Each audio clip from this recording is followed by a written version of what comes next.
Hit the Reset, where we explore how leaders reinvent themselves after the first act of success.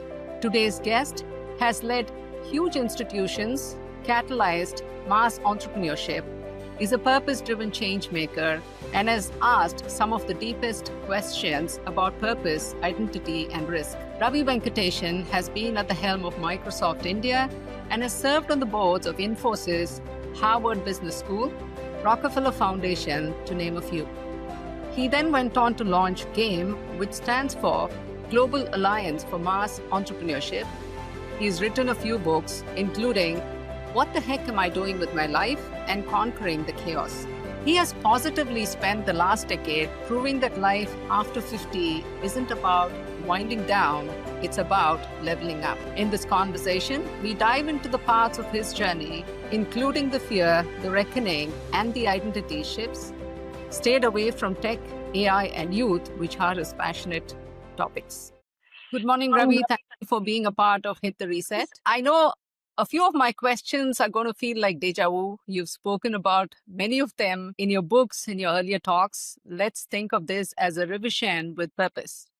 We have an audience that's looking for inspiration, real life stories to guide them in their pivots, especially in the context of reinventing after 50. Thanks, Madhu.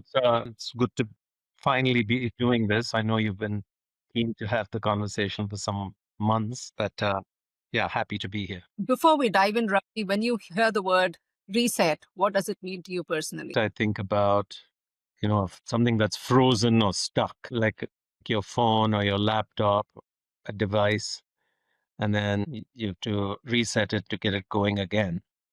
And I suppose in the context of what we are talking about, are about to talk about, it fits. So whatever you've been doing no longer works, and it's time to power down and reboot your life or your career, or whatever. So yeah, that's what I think. Absolutely. I'm going to start with something light. What's the one thing about you people don't find in your LinkedIn profile, but shaped who you are today? I suppose people don't know too much about my love for nature, for animals. And when they get to know me, therefore, they find a surprisingly soft and squishy person. Okay, I need to find that person too. So yeah, moving on, Ravi, you've won some very powerful titles. You've been a CEO, chairperson, board member, but every pivot begins with letting go something. And that's often the toughest part, right? What identity or role did you hold on longest? And what made you finally release it? Well, chronologically, perhaps the longest stint I did, the role or title was Microsoft. I was chairman and CEO for Microsoft in India from 2004 to 11, nearly 8 years. And even though the title was the same, the role was the same, the job content itself changed 2, 3 times along the way. Then I had other similar sort of roles for typically 5 years. I find 5 is good because if you really want to build something, leave a legacy, it takes at least 5 years, often 7 years. Anything less, and you're just a rolling stone. Your second question was what made me leave it ultimately. Well, two things perhaps coming together. One is whenever I start something new, I start with trying to write down as clearly as I can for myself what would success look like at the end of this. Okay, so what's the legacy I want to leave behind? What would success look like? And so I wrote that down for myself in 2000. By 2010, by and large, those things had happened. It took a little longer than I thought. There was a sense of completion and satisfaction on one hand. On the other hand, I simply wasn't having fun. I think the joy of the job had diminished by that time. And as Steve Jobs said in his Stanford speech, for too many days in a row, you wake up and you're not excited about what you're doing, then it's time to do something different, or at least think about it. By 2010, I realized I was excited only about the perks of the job, the title, the importance, the access to people, the compensation, all those things. But the content itself no longer thrilled me as much as it did in the beginning. And so it was time to let go. The challenge, of course, is unless you have something bigger or better, that dissatisfaction alone is not enough. So you hold on and hold on.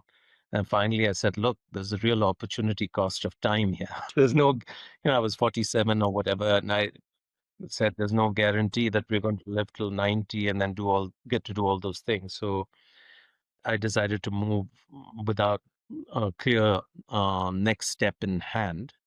Yeah, so that's how it happened. A question along with that.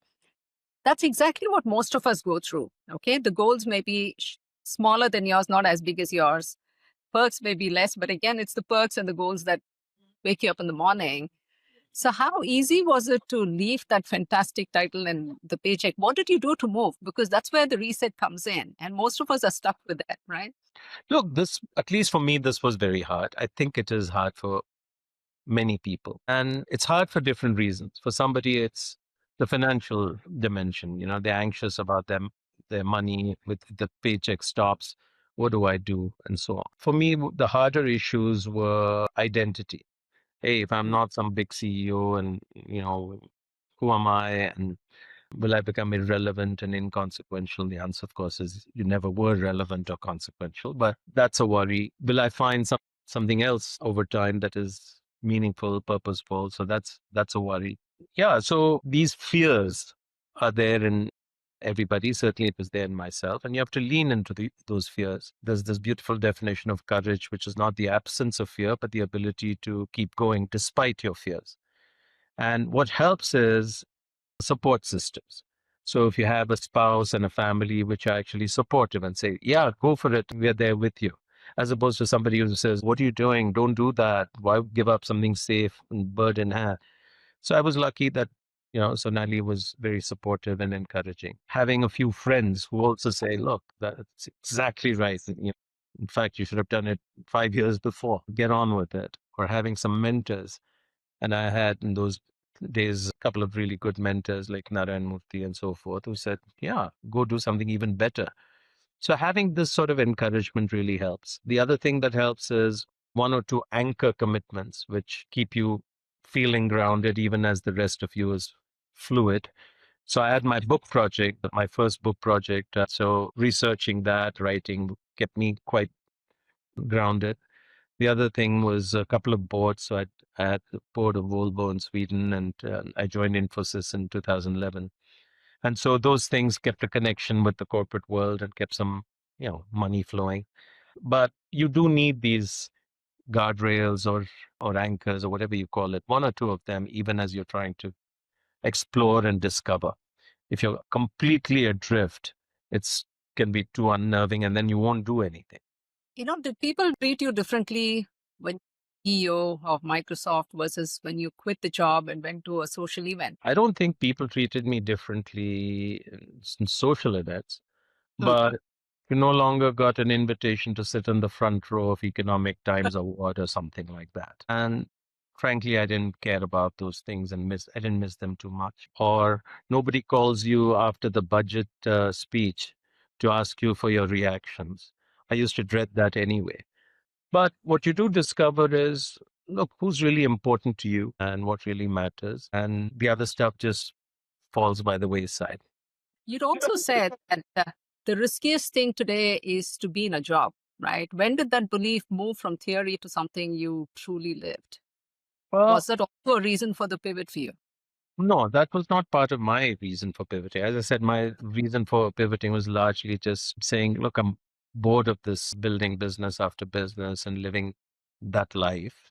I want to Okay. try new things. But as I began to write this book, What the Heck, and as I focused more and more my UNICEF role on the issue of jobs, particularly for young people, I realized there's no such thing as a job and a stable job and a stable career left anymore. Those were 20th century artifacts. And what most of us are going to have to figure out sooner rather than later is gig work, self-employment, or some sort of entrepreneurship. And people say, oh, isn't that too risky? And that's when I made that statement. Yeah, it is risky. You could fail. But the bigger risk is holding on to a job and then seeing the job wiped off, even though you were a good performer and did everything. So stop thinking that it's risk-free life right now. And while you still can get out and figure out how to become independent. Yeah. I, I think that's becoming more and more evident and urgent every day, particularly with AI and all the big layoffs that are happening. Was so tempted to ask you a few questions on AI, but I've stop myself from it. You've written about conquering the chaos. And for most of us, change often looks chaotic before it is meaningful, right? So, how did you navigate from a structured corporate life for something less defined? I use the metaphor sometimes of metamorphosis, the process by which a little egg hatches and a caterpillar comes out, and then eventually the caterpillar, which feeds voraciously on leaves, goes into hibernation, and then out comes a butterfly, beautiful butterfly at the other end. And during that pupal or chrysalis stage, basically it goes into hibernation. It dissolves fully inside. All its tissues become liquid. And then the liquid congeals into new structures, organizes into new structures like wings, and then it bursts open and a butterfly comes out. And I think that's very much what's going on in this pivot. You have to liquefy and dissolve all your preconceived ideas about what is success, who you are, who am I, and what gives me joy. All those things have to be liquefied and dissolved, etc. And then you have to reorganize and come out as a new, more beautiful form. That sounds all very interesting, but it's a profoundly uncomfortable process. So what I realized is that work is very central to our lives, and most people think, oh, it's just a paycheck. Of course, it's a paycheck. But it's so much more than that. It gives us meaning and purpose. It gives us a structure. Every morning you get up and you have to, get going, you have breakfast, you leave, do your thing, come back in the evening. There's a routine, there's a structure which you live. Without, when you leave all that, there's no structure.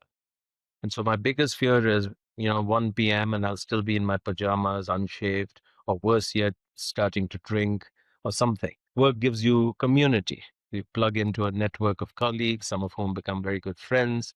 Now you lose all that. So when you unplug and you're going on this journey of reinventing yourself, discovering what's next, you lose all those structures. And it becomes very, very, very uncomfortable for some of us, many of us. And then you have to solve for each of those things yourself. So Mm. you have to put structure to your day. You have to put boundaries. You have to go find colleagues and friends. And then you have to figure out your next. So yeah, so this is the difficult part of the transition. And how do you stay motivated, believing that at the other end there is a light, and I'm going to come out, and sun's going to be shining, and everything's going to be fine. Many people lose hope along the way. They get discouraged. And yeah, it can be difficult and sometimes quite long.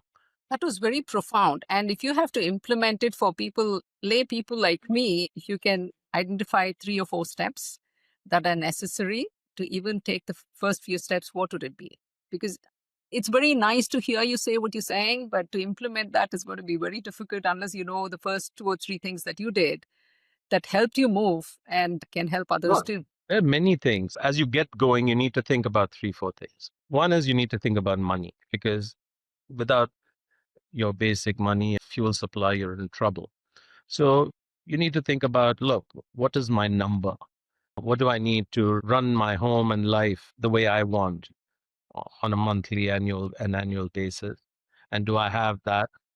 And there's a particularly useful idea which I introduce which I borrow from the 4.5 work week, which is, what is the minimum number of days I need to work to make that number? And then the rest of my time I can do whatever I want. So I work 1 day a month for my number.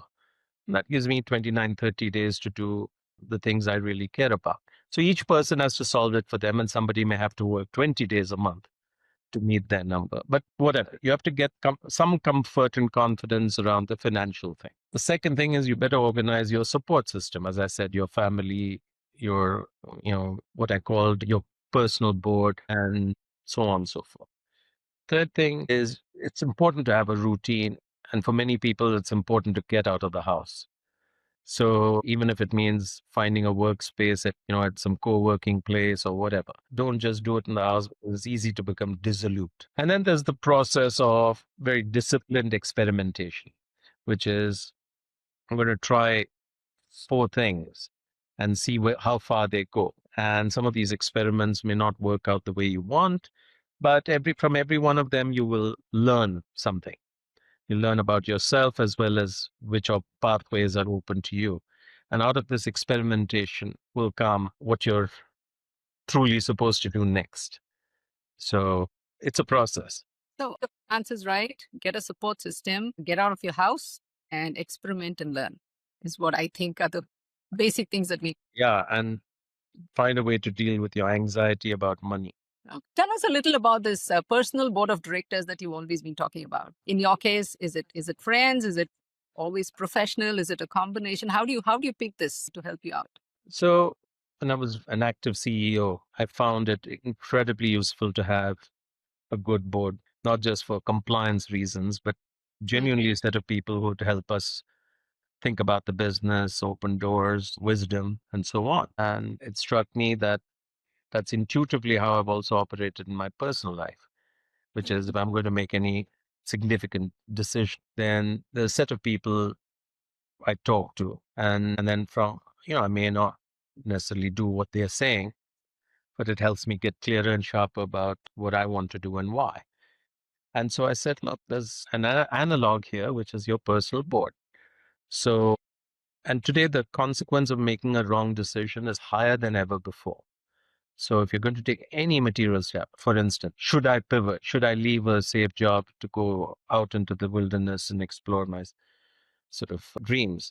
Again, to do that, I'd say you do need to consult a set of people. So in my case, who are they? It's my wife, Sonali. It's three, four, five good friends. Depending on the nature of the decision, it might be a financial decision, then I'll talk to one or two people. Or if it's a professional decision, I'll talk to. So whatever. I have a very clear set of 10 people in my life who, I will bounce things off. And so, yeah, so the point is, before you have a crisis, before you have to make these decisions, think about who are the people whose opinions, judgment, etc., that you value, and use them like a CEO uses a board. It'll save a lot of heartache. Yeah, that's a good advice. Looking back, leading Microsoft India must have been very exhilarating and exhausting, but leadership in the social impact is probably a different ballgame. So, how does leadership in business differ from leadership in service or purpose driven work from your perspective? It's a good question. It turns out superficially, they look the same. Oh, leadership. And it's always about having a big vision and being able to get people excited about that, or it's about building an organization that can accomplish things, attracting the talent or execution or whatever. But beyond the superficial layers, it actually turns out to be a considerably different experience and challenge. For one, you don't have much control in the social sector. You're largely leading, you've got many more stakeholders who have to cooperate to achieve anything, and they don't report to you. You have no authority over them. And so you have to learn to persuade, you have to lead by influence. Okay. So it's a great practice of learning to lead by influence. Another obvious one is resources. Usually you have to operate here in a shoestring. So learning to be good at mobilizing resources all the time and getting things done on a shoestring is a very different game compared to the private sector where you tend to have reasonable resources quite often. Big question is, how do you measure success? In a business context, success is very easy. Market share, it's about profits, revenues, blah, blah, blah. Here, it's not at all obvious how you measure success, and thinking of that through is important. In the social sector, you have to be really deep thinker on systems change. Every problem, no matter how trivial it is, tends to be profoundly systemic.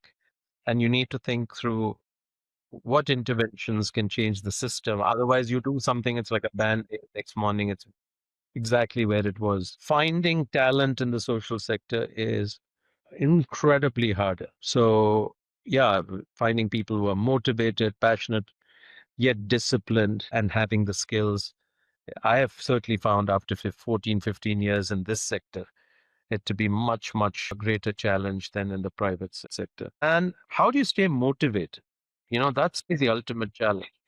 In a business, yeah, there's lots of ways you get your gratification. You accomplish things. Every quarter you get feedback. Did you do a good job or did you not do a good job? Then there's lots of, peer recognition and all those kinds of things. Here, the problems are so deep and intractable that progress happens at a very different rate.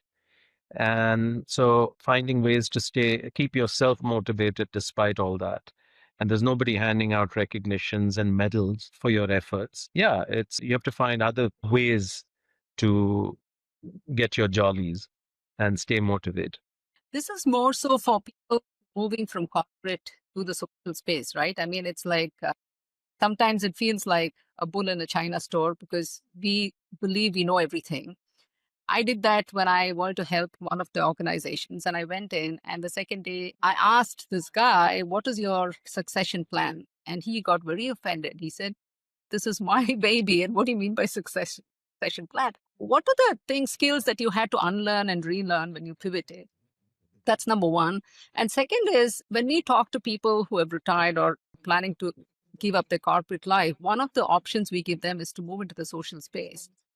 But we've noticed a lot of them are not able to continue, or they don't find the right kind of a job in the social impact space. So what is the reason for that? Well, two very different questions. So what did I have to deal with? I'd say one part was the mindset challenge of saying, I really don't care what other people think so much. So I'd grown up like a lot of us with conditioning, wanting affirmation from outside, the people around me or whatever, and society. And as I went down this path, I had to learn to say, screw it. I'm not going to look for that. I'm just going to do what I think is necessary, right? That takes a shift. And the skill, I would say, is living what I call the portfolio life. And that's a whole skill in itself. And it's a chapter in the book. So it's something you have to learn. Yeah, that's just practice. This transition from corporate sector to social sector, yeah, it's fraught with problems. Many people have the right intentions, but they're unable to actually make that shift. Again, mostly it's out here. They're trapped in their mind. For instance, they may say, "Oh, I need to make so much money," whatever that money. Well, you may or you may not. Okay, or they see it as a job. If you see it as a job, you sort of it's going to be a problem from day zero. You have to see it as a mission. There's no other way to see these things. I think there's a lot of ambiguity in the work. And if you come from a very structured environment where what you have to accomplish is quite clear, how you accomplish it is clear, and you get feedback and all that, this stuff feels too amorphous. Yeah, so it's just like a saltwater fish moving into fresh water. It's still a fish and it's still water, but it's hard to adapt. Yeah, so the ones who succeed are like me who keep going, and then eventually you find, yeah, it's fine. So yeah, just perseverance is a big part of it. You said you keep going. So what excites you more, the vision or the unknown when you start something new? I I've always taken on big challenges that feel impossible in the beginning, Okay. and there's no clear path to getting there. And it's like people who solve puzzles, enjoy solving puzzles or doing complicated crosswords. I like these big ambiguous challenges where there's no clear, and that gives me a lot of my jollies. The intellectual challenge, meeting new people, figuring things out. Every once in a while, you unlock a piece of the puzzle, and it's like, it's a big high. It's both the big vision and the big unknown, right, for you. Yeah, it's not really a big vision. There's no big vision. So if these are just big problems. So, for instance, entrepreneurship. There are no Yeah. jobs. There are going to be there are going to be fewer jobs. There's going to be a massive destruction of whatever jobs exist by AI before a new set of roles arises. So we've got to get many, many more millions of people being entrepreneurial. Yeah. Okay. That's not a big vision. It's just something that you have to figure out how to do. It's a big problem. Since you spoke about entrepreneurship, I wanted to touch upon game. You often said India doesn't just need more startups, it needs mass entrepreneurship. Can you unpack that for us? What does mass entrepreneurship look like in practice? Yeah, sure. When most people think entrepreneurship, they think about lots the tech startups, some of which become unicorns and Lenskart and all these characters. That's fine. That's part of what entrepreneurship is about. But I think what the world really needs, what India really needs right now is millions and millions of small businesses, some of which grow to become, you know, mid-sized businesses. That's what creates jobs. That's what creates prosperity. And that shouldn't happen in just 5 cities. It needs to happen in 500 cities and towns. So that's what mass entrepreneurship is all about, a widespread phenomenon of small businesses flourishing everywhere. And that's a nice dream, but it turns out that it's quite hard to really make happen. Yeah. So we're working with 100,000 tiny women-owned businesses right now, and we're working with them through aggregator groups, collective organizations. We're helping them formalize and onboarding them onto Amazon so they can start transacting, growing revenues. And then you come in and help them with capacity building, with many other things. So I'm going to pivot now. You had mentioned that big pivots often are built on small stumbles, and it's not about winning, it's about staying in the game, right? So, what are the personal practices or habits that helped you stay grounded through uncertainty? Question is a good one, and it's true not just for people who are making pivots. It's actually this, if you look at our lives today, there's just so much uncertainty and ambiguity and that's why you have this extraordinary explosion of mental health issues, anxiety, anger, etc. So what are practices that help ground you? Well, one of them is faith. I think it's incredibly important to have faith, or whether you believe in God as a creator or a religion or something of that sort, or whether you simply believe that there is something much larger than all of us and all of creation itself, it can become very disorienting. So I find a lot of strength and grounding in my faith, in my modest spiritual practices. And I think this is very useful. I think having supportive family and a social network and friends that you do things with and derive enjoyment from, and it's a strong support network when you hit your pothole, your crisis, is incredibly important. So those are two things that I think are crucial. And staying relevant after decades at the top, how do you keep your curiosity alive day to day? But this relevance thing, I think, a big trap. I've fallen into that trap and for myself, where you believe that the world actually thinks you matter, and it does. The world is simply not bothered by you, and so faster you wean yourself off that idea, that delusion, the better off you are. So what I try to do is do work which is important, and it is the work that makes you relevant. It's not you who's relevant.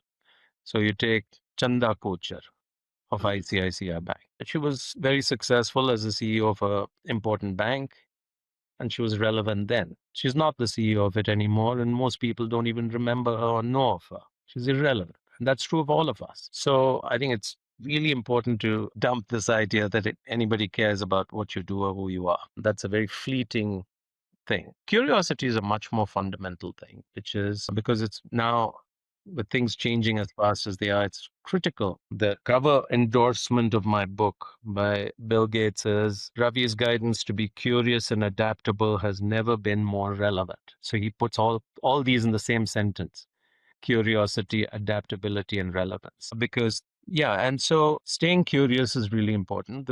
And what I like to point out is every child is curious. When you're born, you're intensely curious about the world. And then slowly it's beaten out of you and you stop being curious. And so all you have to do is get back to that beginner's mind, and it's still there within you. It's just flickering. And so just being aware, constantly being interested in the world, why things are the way they are, thinking hard about it, talking about it, reading about it. Yeah, that's incredibly important. And I'm quite curious about most things. Listening to Arun from Perplexity the other day, and he said curiosity is the only factor that differentiates human from an AI. Yeah. Well, it's not the only factor, but it's certainly one Key of the fact. key factors. Ravi, as someone who's seen multiple sectors up close, be it technology, manufacturing, social, I want to understand your take on experience in the age-obsessed world. Right? What do senior professionals bring to the table that younger founders or innovators often overlook? It's a very broad classification. The senior professional is very broad. 50 Yeah. plus? No. Even amongst 50, say it's 50 people who are 51, that's a large number.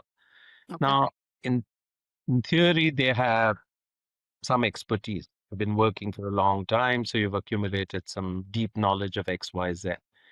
So that's one thing compared to somebody who's 21.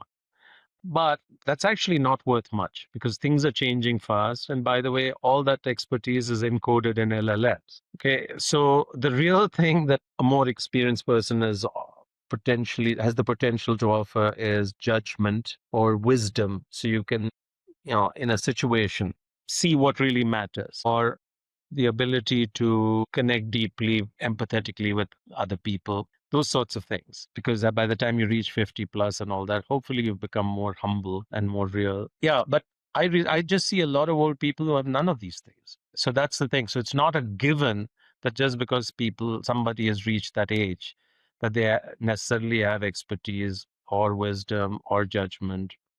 But yes, in theory, they should have these qualities, which should be of great use, value, and interest to younger people who are starting out. But I haven't necessarily seen that correlation very high or an abundance of these qualities. Don't you have too many of the professionals helping out with game, coming in as mentors to help the young founders? No. In Mm. theory, we should, but for all sorts of reasons, these older professionals tend to remain stuck. So many of our small entrepreneurs would benefit profoundly Yeah. from a retired banker or a senior banker or Yeah. an engineer, electrical engineer who's good at these things or whatever, a Yeah. chartered accountant. But there are all these people who are retired, languishing at home, driving their spouses mad, but they're unable to come out of their shells to actually roll up their sleeves and help. Why? So I think it's their own hang up mindset. So we do have a few of them in our organization. One of the best is a retired chief general manager from Sidbi, Ramesh Dharmaji, who's been with us for all the 7 years, and he's just a remarkable person. But people like that are 1 in 100. The other 99 are just wasting their lives. And that is why we wanted them to listen to your story to see. Yeah, I'd encourage them to get out and find opportunities to go out and make a difference. Not look at it as, a job or I'm going to get paid fairly for it. Just do it because it makes you feel better. So again, about ageism, if corporates and government truly embrace longevity, people are living longer. We know that. So, what would unlock the society? I mean, what should the corporates and the government do to help these people? Not everyone can start on their own, and then there are people who are in the comfort zone would like to continue to work. So, how can these two help them out? Well, I hate to say it, but neither is going to do much. Okay. Okay.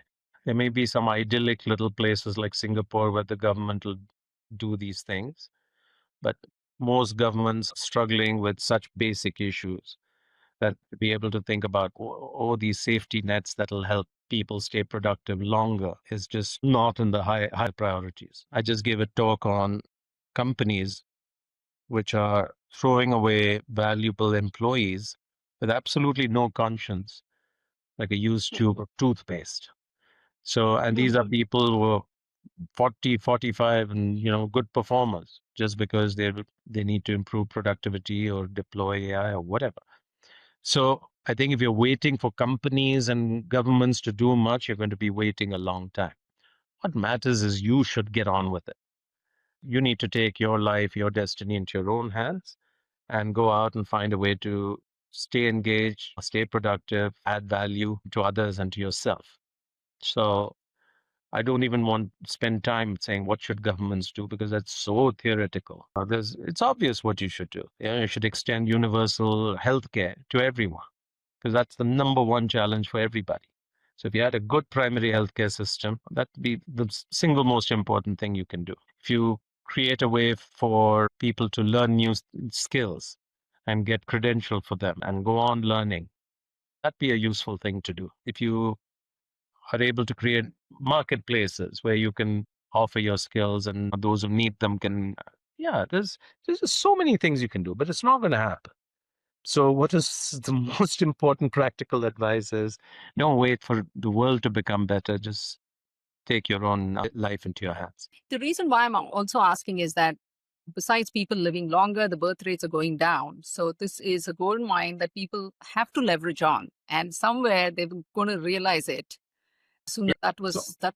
no, so look, it's rare societies that are doing it. So the Scandinavians do it. Japan does a phenomenal job. So I go to Japan every month, and I'm really amazed at the way in which they keep even their 75, 80, 85-year-olds engaged. They'll be doing small jobs. They'll Yeah. be a security guard, or they'll be, sweeping the leaves, raking the leaves, doing small jobs, nothing, sensational. But it keeps them engaged, keeps them connected, otherwise it becomes very lonely and so forth. But the number of countries that are actually who care enough and are able to do something about this are just extremely few. I can think of 10. So, and if you're looking at largely an Indian audience or a South Asian audience, I think it's better to not count on that. And I love to make you repeat. I'm going to do that again, and you can hate me for that. As we close, I want to bring this conversation back to the listeners, and many of them are standing right where you stood once, on the edge of pivot. Your message to anyone listening there who's standing at the edge of their own reset moment but too scared to jump, one brutally honest piece of advice. I don't want to give a look, the brutally honest piece of advice is you have two choices. You have a choice. You can jump or you can wait for life to push you. And it's better if you choose to jump than waiting to be pushed, because that, when that happens, how it happens is completely uncertain. So that's the real choice you have, because life is not going to just sit still waiting for you to make up your mind. So, yeah, so there's no such thing as a risk-free option. So there's risks of omission and there are risks of commission. Okay. So if you sit still and wait, that has some risk. If you jump and go start swimming down some unknown path, that has risks. You have to decide, do you prefer risks of commission to risks of omission? And I've always felt better about, jumping and swimming and hoping to get to a good place and waiting and seeing what happens. But the more positive thing I would say is, the quote from Carol Dweck. She says, the true potential of a person is both unknown and unknowable. And it is impossible to foresee what anyone can accomplish with years of passion, toil, and training. So, what that means is each of us has extraordinary potential. And the trick is to believe that about yourself and take steps to try and discover that. So, and you're not going to do that by sitting there waiting to pivot and waiting to take a risk. Thank you for that. Switching gears, rapid fire style, we call Hey. reset.